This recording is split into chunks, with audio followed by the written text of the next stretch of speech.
So ayun mga kasiman, bali tayo ay naglalakad na. Papunta tayo dun sa punduhan ng ating bangka. At nadun din yung ating lambat. Tapos mga kasiman, kasama natin dyan ay si Papa at saka si Kuya Kili.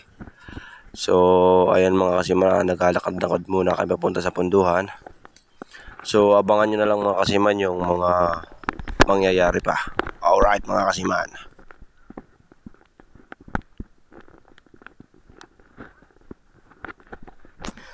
So yun pala mga kasiman, tayo ay maghuhuli tayo ng aligasin or banak dyan sa may Lusayan.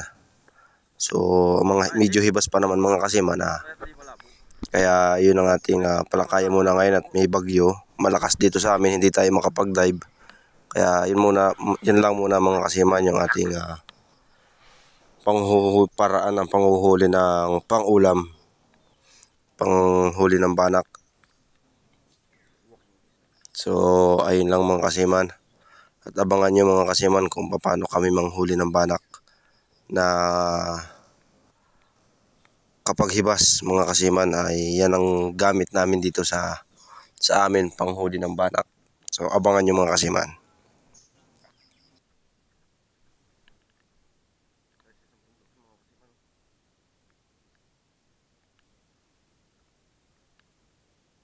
So ayun mga kasiman, bali malapit na kami dyan sa punduhan Diyan na pala kami sa punduhan Yan ang punduhan, isa ito mga kasiman sa punduhan dito sa amin.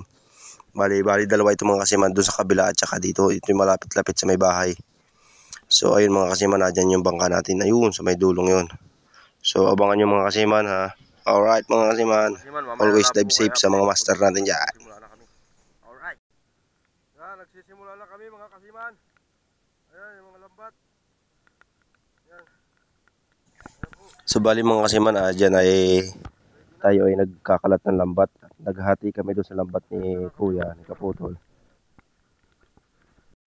Ayan mga kasiman, bari nilaglag na natin lambat.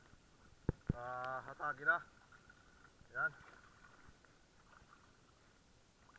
Dapat takbo tayo ng banak. Or aligasin. So ayun mga kasiman, bali tikop na kami, lakad-lakad lang. Yung hila natin lubid. Ayan, lubid. So mamaya na lang ulit mga kasiman.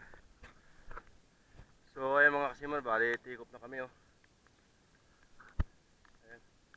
So meron na doon. So bali mga kasiman, ganyan yung paraan namin ng paghuli ng banak or aligasin dito sa amin.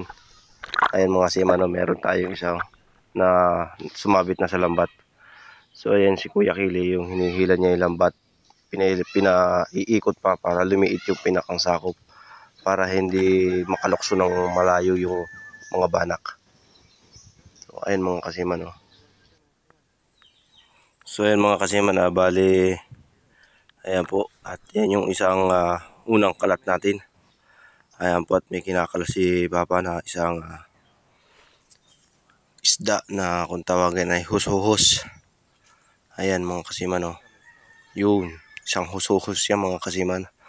Bali yan kasi mga kasiman ay sari-sari ang nahuhuli. Kung alin yung madaanan ng hayhay mga kasiman ay siya rin pong nahuhuli niyan. Tapos dito may mga kasiman, meron pang isa akong naispatang isang banak. Ayan mga kasiman ganda ng balot niyan mga kasiman. Bali single ay yung ating lambat dyan na gis ang mata, na 0.15 ang hilo ng nylon. So ayun mga kasiman, at abang-abang na lang mga kasiman sa mga iba natin pang mga video. Ayan pa mga kasiman, may isa pa. So bali mga kasiman, yung huli natin dyan sa unang kalat natin yan ay mga almost 3 kilos. So ayun mga kasiman, abang-abang na lang mga kasiman. Alright. So ayan mga kasiman, bali tapos na tayo magkalat. At yan, sinisilid na nung ating ama at kapatid ang lambat. Tapos ayun mga kasiman yung huli natin So mamaya natin ipapakita yan at itataktak natin. So at kami pauwi na at umuulan at bumabagyo dito sa amin. So ayan, kaya medyo may kalabuan at makulim na yun. So ayun lang mga kasiman. So ayun mga kasiman, bali na dito na kami sa bahay. Ayan po. ng bahay.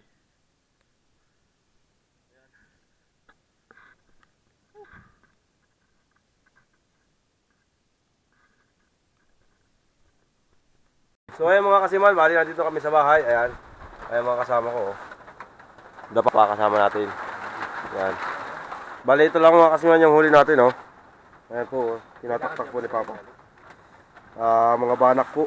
Or aligasin yan. Ito po. Sari-sari po yan. Mayroong yan. Asag, alimasag. Naninipit. Anit. Tapos mayroon po bangkoy. Yan po. Bihuran po yung bangkoy. Yan. Tapos meron po tayo nito Chinese goatfish or monitis. Meron po tayong iito. Ayan po iito. Tapos meron nalobat na ating camera. Ayan. Meron tayong mga husuhos. Oo, husuhos nga. Ayan. O rumpi. Pispis. Tapos mabilog. Yun mansa. Bansa po yan. Yan. Ayan lang po mga kasi malakas po ng hangin. Umuulan pa po dito sa amin. Ayan, malakas po ng hangin.